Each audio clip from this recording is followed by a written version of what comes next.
बचपन से जब हम सुनते आ रहे हैं तो मीडिया में एक नैरेटिव चलता था कि भारत का इस्लाम या भारत का मुसलमान जो है वो अलग है।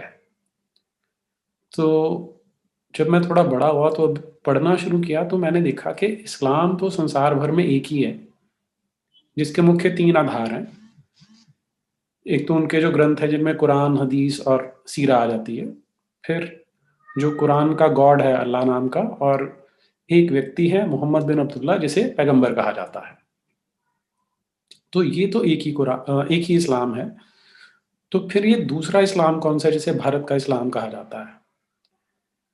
फिर जब मैंने कुछ एक्स मुस्लिम्स को सुनना शुरू किया जो इस्लाम छोड़ चुके हैं और जो हमारे ही जिसे हम भारतीय उपमहाद्वीप कहते हैं, इंडियन सब कॉन्टिनेंट कहते हैं, यहाँ के लोग हैं, तो मुझे समझ में आना शुरू हुआ कि यहाँ पर इस्लाम का एक नकली रूप क्रिएट किया गया है।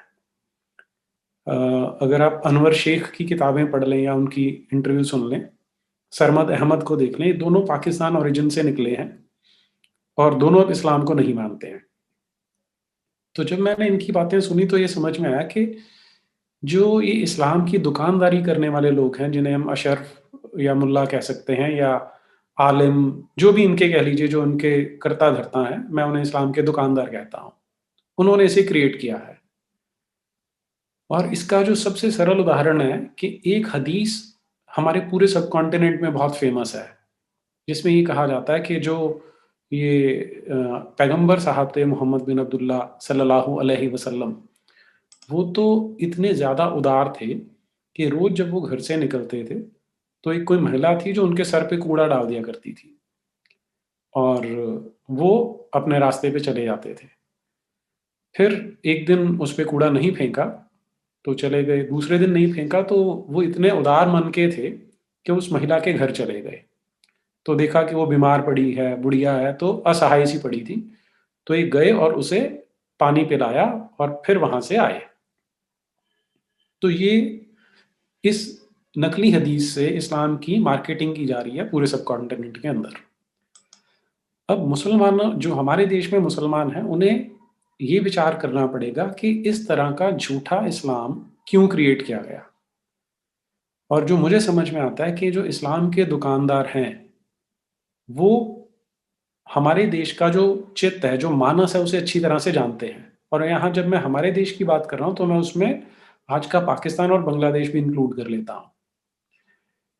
यहाँ का जो माहौल है वो सनातन संस्कृति से बहुत ज़्यादा प्रभावित है और इसलिए इस तरह की जो दया का भाव है, जो करुणा का भाव है, उन्हें हम अपने आदर्श मानते हैं। अब हमारे समाज में देखें तो हम आज तक सत्यवादी हरिश्चंद्र की बात करते हैं कि वो हमारे आदर्शों में एक हैं। युधिष्ठिर को धर्मराज कहा जाता है कि उन्होंने एक बार आधा झूठ बोला था जिसके कारण भी उनको सजा दी गई थी। तो इस तरह के, और अगर हम गौतम बुद्ध की बात करें या महावीर की बात करें तो उन्होंने तो एक अलग ही स्तर का एक सच्चाई की बात की है। ऑन द अदर हैंड यहाँ पर ये जो हमें नकली नैरेटिव को देखने को मिल रहा है, उसका रीज़न यही है कि वो जानते हैं कि हमारे देश का जो मुसलमान है उसमें भी वही मानस है, वही चित्त उसका भी काफ़ी हद तक बना हुआ है। जिस दिन इन लोगों को इस्लाम की, अल्लाह की, जो ये कुरान वाला अल्लाह है उसकी, और मोहम्मद बिन अब्दुल्ला, इनकी सच्चाई पता लग गई तो इनकी दुकानें अपने आप बंद हो जाएंगी। इसलिए ये झूठा नैरेटिव घड़ा गया है। और अब अगर ये हदीस झूठी है तो असलियत क्या है, उसे अगर हम जानना चाहते हैं तो हमारे लिए, जैसे अभी शंकर शरण जी कह रहे थे कि आजकल हर एक चीज़ हमारे पास एक माउस क्लिक पे अवेलेबल है। ये मेरे सामने कुरान खुली हुई है, इसका जो चैप्टर नंबर 111 है उसमें केवल 5 आयतें आती हैं। अब इसका कॉन्टेक्स्ट हम, क्योंकि बिल्कुल पैरेलल चलता है, इसलिए इसको समझना बड़ा आसान हो जाएगा कि मोहम्मद बिन अब्दुल्ला का एक ताया था रिश्ते में, अबू लहब नाम था उसका, और वो उसके घर के आसपास ही रहता था। तो ऐसा ऐसा उल्लेख आता है कि उसकी जो अबू लहब था उसको अपोज किया करता था, और अपोज करने का बड़ा वैलिड रीजन था। जब अभी शंकर शरण जी ने वही बात की कि जो इस्लाम से पहले पहले का जो अरेबिया था वो बहुत उदार मन का था, बहुत ही सहनशील, बहुत ही खुले दिमाग वाला था। जैसे एक सनातन संस्कृति, आज हम अपने देश की बात करते हैं, लगभग वैसा माहौल आपको वहाँ देखने को मिलता है कि कोई अलग-अलग देवी-देवताओं की पूजा करते हैं, कोई उन्हें रोकता नहीं है, कोई टोकता नहीं है, और वो पूरी तरह से उदार और सहनशील लोग हैं। तो जब मोहम्मद बिन अब्दुल्ला ने अपना ये नया रिलीजन बनाना था, तो उसने लोगों को ये कहना शुरू किया कि मुझे पैगंबर चुना गया है। तो कुरान में बार-बार रेफरेंस आता है कि जो अरेबिया के लोग हैं वो कह रहे थे कि ये तो मजनू हो गया है, ये तो पागल हो गया है, जो कि एक बिल्कुल साधारण सा रिएक्शन होगा किसी का भी। और वैसा ही अबू लहब का भी था, रिश्ते में उसका ताया लगता था वो। तो अब वहाँ, क्योंकि जो कबीलों के ऊपर अटैक होते थे वो काफ़ी हुआ करते थे, तो उन्होंने अपना एक सिस्टम बना रखा था।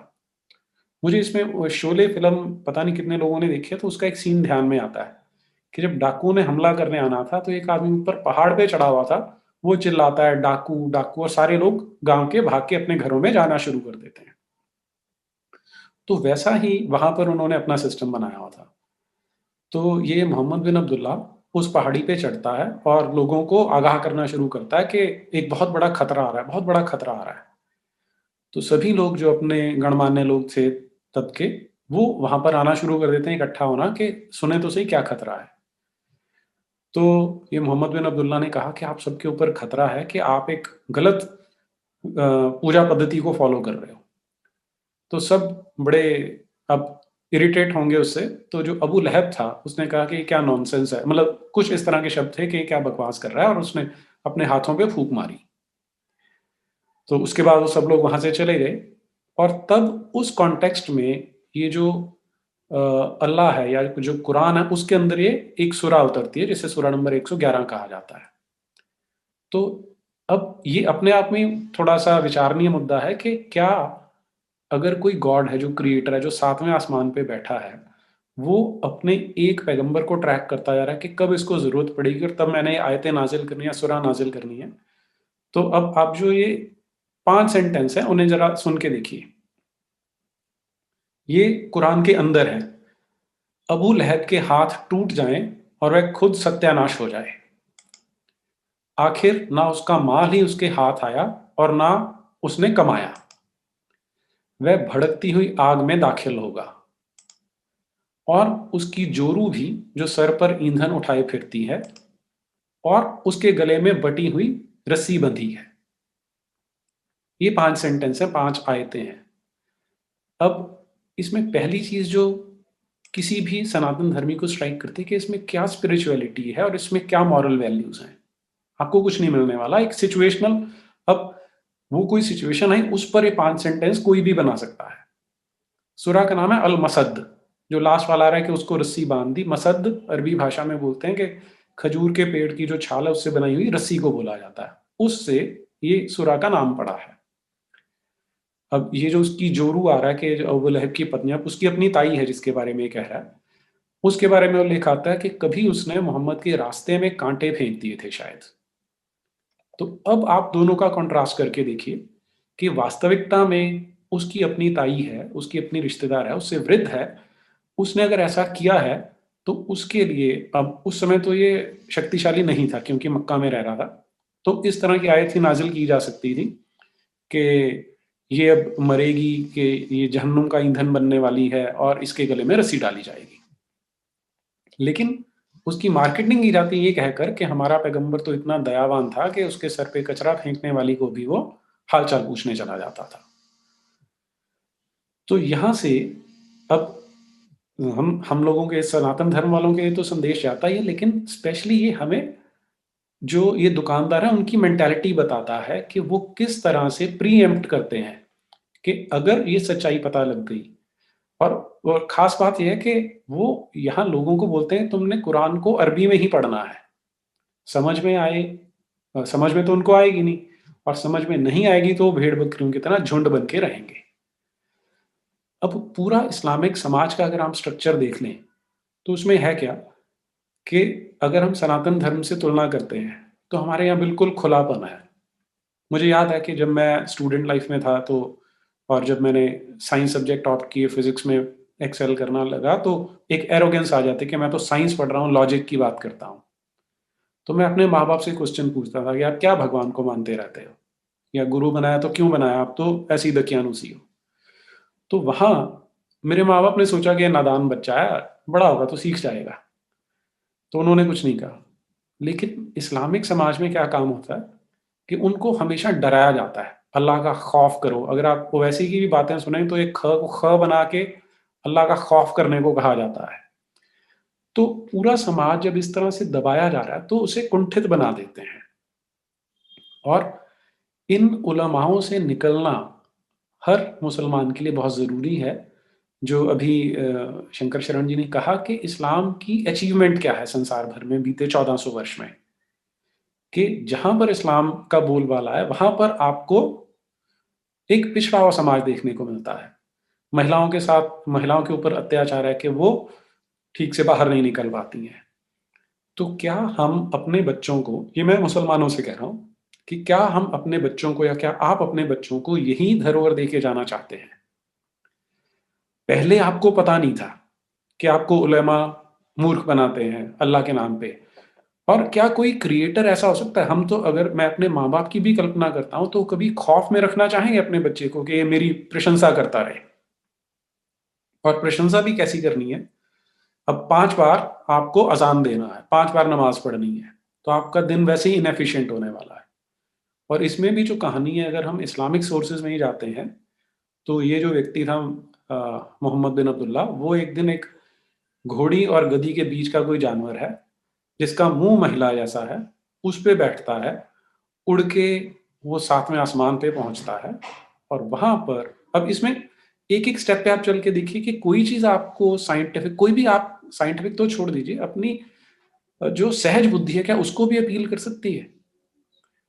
तो वहां जब पहुंचता है, तो वहां पर जो क्रिएटर है, जिसने इस संसार को, अगर हम ये मान लें कि बना है, for the sake of argument, face value पे हम इसे अगर एक्सेप्ट कर लें कि सच में ऐसा है, तो वो अल्लाह जो पहला आदेश देता है इसे, वो कहता है कि तुम लोगों ने 50 बार दिन में नमाज करनी है, सलात करनी है।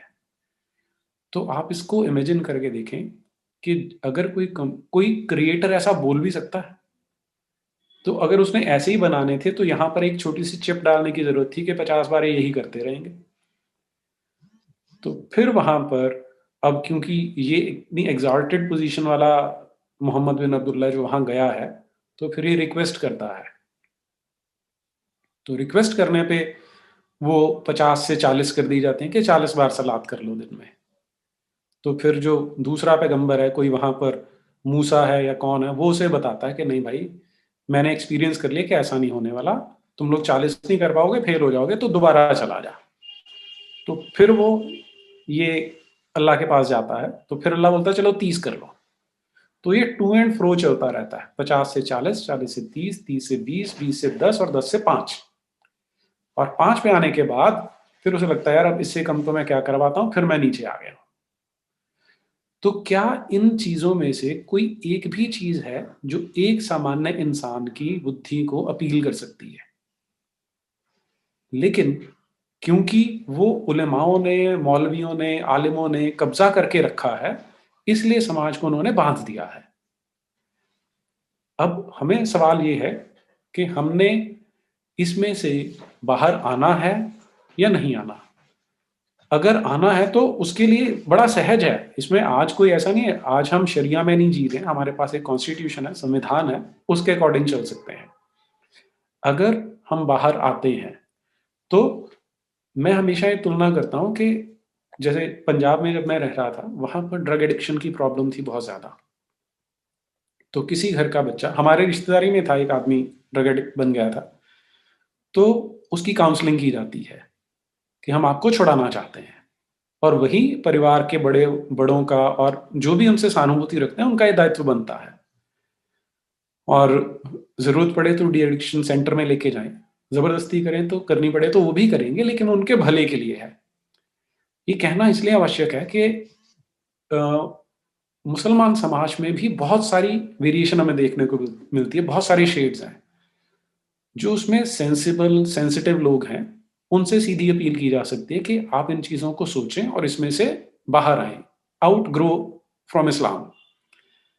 फिर कुछ लोग हैं, अब एक मेंटल ब्लॉक ज़रूर आता है। मेंटल ब्लॉक क्या है कि आप बचपन से सुनते आ रहे हैं कि हमारे नबी अच्छे थे, हमारे नबी अच्छे थे, क्योंकि मार्केटिंग इस तरह से की गई है।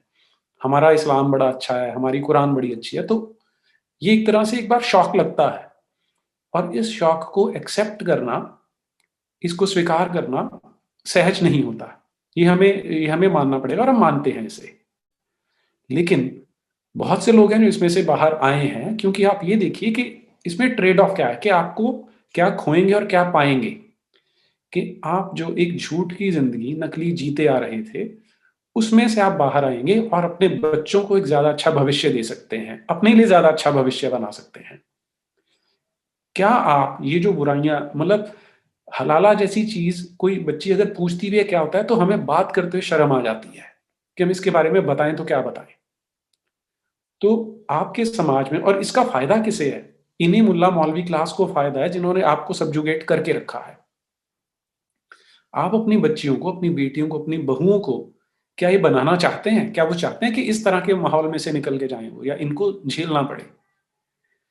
तो जैसे हम अपने घर में काउंसलिंग करते हैं कि हमारा कोई भाई है, उसको पड़ोसी ने जानबूझ के ड्रग एडिक्ट बना लिया है, तो हम उसे वापस लाने की कोशिश करेंगे। ये शायद पहले होना चाहिए था, 1947 में शायद हो जाता तो बहुत अच्छा होता, क्योंकि तब हम एक इंपीरियलिज्म से छुटकारा पा रहे थे। ये दूसरा इंपीरियलिज्म है जिसे हम अरेबिक इंपीरियलिज्म कह सकते हैं, और ये उससे ज्यादा खतरनाक या ज्यादा इंसीडियस है, क्योंकि इसने रिलीजन का चोला ओढ़ रखा है। जब हम अंग्रेजों की बात करते हैं तो वहां पर हम उसको एक तरह से एक रेस का डिफरेंस भी मान सकते हैं कि उनका रंग गोरा था, तो हम उनको डिफरेंशिएट कर सकते थे। लेकिन ये जो जो इस्लामिक इंपीरियलिज्म है, ये क्योंकि ज्यादा पुराना था, ज्यादा इनग्रेन्ड था, तो उस समय कुछ जो सत्ताधारी लोग थे वो इस पक्ष में नहीं थे, तो इसलिए हम ये गलती उस समय ठीक नहीं कर पाए। लेकिन इट्स नेवर टू लेट, हम आज कर सकते हैं। और जब ये डिसीजन लेते हैं तो कुछ के लिए पेनफुल हो सकता है, लेकिन फिर बात वही है कि आप भविष्य को सोच के देखें कि आपके बच्चे एक खुले माहौल में सांस लेंगे, जहां उन्हें कोई डराने वाला नहीं होगा, जहां उन्हें कोई पिछड़ा रखने वाला नहीं होगा। अब बातें बहुत होती हैं कि सच्चर कमेटी की रिपोर्ट आई है, उसमें ये हुआ है कि मुसलमान पिछड़े हुए हैं। तो पिछड़ा हुआ रखा किसने है? अगर माइक्रो कम्युनिटीज हैं, आप सिखों से तुलना कर लें, जैनियों से तुलना कर लें, आप पारसियों से तुलना कर लें, तो वो तो आपसे कम संख्या में है, लेकिन आपसे कितने ज्यादा वो वेल्दी हैं, कितने ज्यादा एडवांस्ड हैं, हर किसी भी पैरामीटर में चेक कर सकते हैं आप उन्हें। लेकिन आपको पिछड़ा रखा किसने? आपको पिछड़ा रखा उस मुट्ठी भर लोगों ने जो आपकी जीवन के हर एंगल को कंट्रोल करना चाहते हैं। वो आपका सोशल एंगल, आपकी जो सामाजिक जीवन है वो हो सकता है, वो आपका रचनात्मक जीवन हो सकता है, वो आपकी शिक्षा पद्धति है, उस पर कंट्रोल है उनका। दूसरी चीज, जो दूसरा राग मैं बचपन से सुनता आ रहा था कि भारत का मुसलमान अलग है। अब भारत का मुसलमान अलग है, लेकिन उसमें पहला क्वेश्चन ये है कि वो भारत, जो जिसको हम भारत का मुसलमान कह रहे हैं, क्या वो मुसलमान है? क्योंकि जो संगीत सुन रहा है, उसको एंजॉय कर रहा है, जो बॉलीवुड की फिल्में जाके देख रहा है, वो मुसलमान तो है ही नहीं है। आप उसको डेफिनेशन में जाके चेक कीजिए, और ये जो डेफिनेशन देने वाला होगा वो कोई जाकिर नायक, कोई मुल्ला मौलवी, कोई आलिम नहीं हो सकता। वो डेफिनेशन भी आपको कुरान से ही उठानी पड़ेगी कि कौन है मुसलमान, कौन है। आप मुसलमान हैं भी जो आपको इस्लाम छोड़ने में इतनी चिंता हो सकती है। इसके लिए अगर हम केवल कुरान में ही चले जाएं तो आपको बड़े क्लियर क्लियर कट बताती है कि वो है। अब जैसे सूरा नंबर 8 है, आयत नंबर 74, जिन लोगों ने ईमान कबूल किया और हिजरत की और अल्लाह की राह में लड़े भिड़े, और जिन लोगों ने ऐसे नाजुक वक्त में मुहाजिरीन को जगह दी और उनकी तरह खबरगिरी की, यही लोग सच्चे ईमानदार हैं। उन्हीं के वास्ते मगरिफ्त और इज्जत व आबरू वाली रोजी है। तो आप तो लड़े भिड़े नहीं हैं। आप में से 99.9% लड़े भिड़े नहीं है। जो 0.01% लड़े होंगे उनमें से आधे जेल में होंगे, नहीं तो बाकियों को हमारी जो आर्मी है या पुलिस है वो जेल में डाल देगी। तो जब आप कुरान के अकॉर्डिंग मुसलमान नहीं हैं, तो इस्लाम छोड़ना कोई मुश्किल नहीं होना चाहिए। और अगर आप इसके अकॉर्डिंग मुसलमान बनना चाहते हैं, तो फिर हमें भी काफिर होने के नाते ये राइट है कि हम इसका प्रतिकार कर सकते हैं, और उसके लिए हमारा कॉन्स्टिट्यूशन हमें परमिशन देता है कि हम सेल्फ डिफेंस में स्टेप्स ले सकते हैं। लेकिन वो लेना नहीं चाहेंगे, क्योंकि मैं जानता हूं कि आपका चित्त इस तरह से बन सकता है। सूरा नंबर 2 आयत नंबर 216, मुसलमानों तुम पर जिहाद फर्ज किया गया है। अब हमारे देश के मैक्सिमम लोग तो जिहाद नहीं कर रहे हैं, तो क्या वो मुसलमान है? जब फर्ज किया गया है और जो नहीं कर रहे हैं, तो इसका अर्थ है कि आप कुरान के अकॉर्डिंग, आप इस्लाम के अकॉर्डिंग अच्छे मुसलमान नहीं है, जो हमारे लिए तो बहुत अच्छा है। एज अ काफिर मैं तो बहुत अच्छा मानता हूं आपको कि आप इस तरह आप मुसलमान नहीं हैं। आगे देखिए सूरा नंबर 4 आयत नंबर 95, माजूर लोगों के सिवा जिहाद से मुंह छिपा के घर बैठने वाले और अल्लाह की राह में अपने जान व माल से जिहाद करने वाले हरगिज बराबर नहीं हो सकते। तो जो ये कुरान का गॉड है अल्लाह नाम का, वो आपको जिहादियों के बराबर रखता ही नहीं है। मुहाजिदों जो मुजाहिद है उनके बराबर आपको नहीं रखता है। आपके साथ डिस्क्रिमिनेशन हो सकती है और होनी है, क्लियर है यहाँ पे। बल्कि अपने जान व माल से जिहाद करने वालों को घर बैठे रहने वालों पर अल्लाह ने दर्जे के एतबार से बड़ी फजीलत दी है। तो इसका मॉरल तो केवल यही निकलता है कि अगर आप कट्टा उठाकर, AK-47 उठाकर या एक हैंड ग्रेनेड उठाकर जिहाद कर रहे हैं या पत्थर उठाकर जिहाद कर रहे हैं, तब तो आपको दर्जा अच्छा मिलने वाला है अल्लाह मियाँ से, नहीं तो आपको नहीं मिलने वाला। अल्लाह ने सब ईमानदारों से भलाई का वायदा कर लिया है, मगर गाजियों को, खाना नशीनों पर अजीम सवाब के एतबार से अल्लाह ने बड़ी फजीलत दी है। तो आपको फजीलत नहीं दे रहा है जो अल्लाह है। अब जो at the face value claim है कि अल्लाह वहां सातवें आसमान पे बैठा है, वो आप उसको मानना चाहते हैं या नहीं मानना चाहते, वो आपकी इच्छा है। सनातन धर्म में इस तरह का कोई इमेजिनेशन नहीं है, इस तरह की कोई सच्चाई नहीं है, मैं नहीं मानता। लेकिन अगर आप मानते हैं तो आपको ये मानना पड़ेगा कि वही अल्लाह आपके साथ डिस्क्रिमिनेट करेगा अगर आप इस तरह का जिहाद नहीं करने वाले हैं। सूरा नंबर 9 आयत नंबर 123, है ईमानदारों, कुफार में से जो लोग तुम्हारे आसपास के हैं उनसे लड़ो, और इस तरह लड़ना चाहिए कि वे लोग तुम में करारापन महसूस करें, और जान रखो कि अल्लाह परहेजगारों के साथ है। तो इस तरह की बहुत लंबी लिस्ट है जो पढ़ी जा सकती है, लेकिन ये मैंने जो 3-4 आयतें बताई हैं, मैं इसलिए कह रहा हूं कि बहुत सारे कहने को मुसलमान हैं, लेकिन वो नहीं जानते कि मुसलमान होने का अर्थ क्या है, उसके लिए उनका फर्ज क्या बनता है। तो वास्तविकता ये है कि वो सच्चे मुसलमान है ही नहीं है, वो सच्चे भारतीय हो सकते हैं इस सेंस में। क्योंकि जो सच्चा मुसलमान होगा उसके लिए लॉ एंड ऑर्डर की मशीनरी है, वो काम करेगी। वो देर सवेर वो हाथ पहुंचेगा, आज नहीं पहुंचा तो कल पहुंचेगा।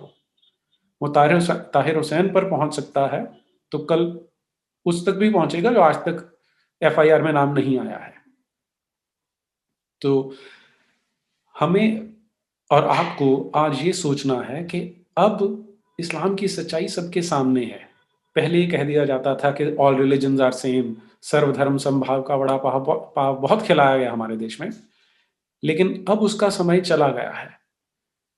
और आपको जिन लोगों ने मूर्ख बनाया था, मैं पर्सनली ये सोचता हूँ कि अगर कोई मुझसे झूठ बोलता है, मेरे साथ धोखा करता है, तो मैं उसे अपना सबसे बड़ा शत्रु मानता हूँ।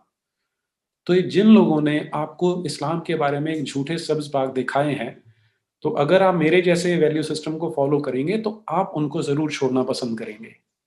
और आपसे विनती यही है कि इन चीजों से आउटग्रो कीजिए, इनसे बाहर आइए, क्योंकि जब आप बाहर आएंगे तो आपको एक खुलेपन का एहसास होगा। और हम आपका स्वागत करेंगे जब आप आते हैं। खुले हाथों से, खुली बाहों से आपका स्वागत है। आप आइए। आपके पूर्वजों के साथ जो अत्याचार हुए, जिन स्थितियों में, जिन परिस्थितियों में आपको बनना पड़ा, वो हमने पढ़ा है, हम जानते हैं, और हम उसको मान भी सकते हैं। लेकिन कोई आज जिहाद के नाम पे हमें डराने का प्रयास करेगा, तो अगर हमारे पूर्वज आज से 1000 साल से नहीं डरे तो हम डरने वाले नहीं हैं। वो वो सामना तो हम करेंगे। लेकिन ये आपसे निवेदन है कि आप आइए, सनातन धर्म में जुड़िए, हमारे देश की संस्कृति से जुड़िए, और इस ये जो एक मैं इसे गिफ्ट कहता हूँ कि हमें जो ये इस तरह का उन्मुक्त वातावरण मिला है, इसे आप एन्जॉय करके देखिए, इसका आप आनंद उठाएँगे तो आपको भी मज़ा आएगा। ये मेरी अपील है आप सबसे और मैं इतना ही कहना चाहता हूँ। नमस्ते।